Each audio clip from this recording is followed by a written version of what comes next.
আসসালামাইকুম। ভাগ্যের কি নির্মম পরিহাস। আমার পাশে যাকে দেখতে পেয়েছেন উনি হচ্ছেন আমার নানি। নানি, তোমার বয়স কত হইব আনুমানিক?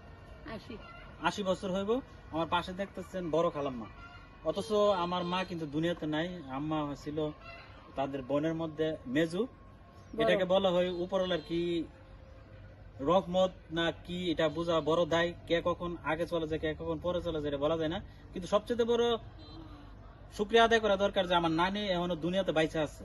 কারণ আমি তো প্রবাসী, সবাই জানেন। আমার বাড়ি হচ্ছে ব্রাহ্মণবাড়িয়াতে, আমার নানার বাড়ি হচ্ছে কুমিল্লাতে। তো আমি আসছি 1 সপ্তাহ হয়েছে। 1 সপ্তাহ পরে আমি চিন্তা করলাম যে আমি যে নানির দেখি, কিন্তু মা তো দুনিয়াতে নাই। আমার নানিকে দেখে আমি খুবই খুশি হইলাম। সবার কাছে একটা অনুরোধ থাকবো, পাশে আমার নানি আছে, পাশে আমার খালাম্মা আছে, তাদের দুইজনের জন্য সবাই দোয়া করবেন যেন তাদের হায়াত দরাজ আরো বাড়াইয়া দেয়, তাদেরকে যেন আবারও আমি ছুটিতে আসা দেখতে পারি। কার ঘরে মা আছে, কার ঘরে বাবা নাই জানি না। যাদের ঘরে মা বাবা আছে তাদেরকে যেন আল্লাহ পাক হায়াত দরাজ করে আরো দীর্ঘদিন বাঁচিয়ে রাখে, এই দোয়া করি।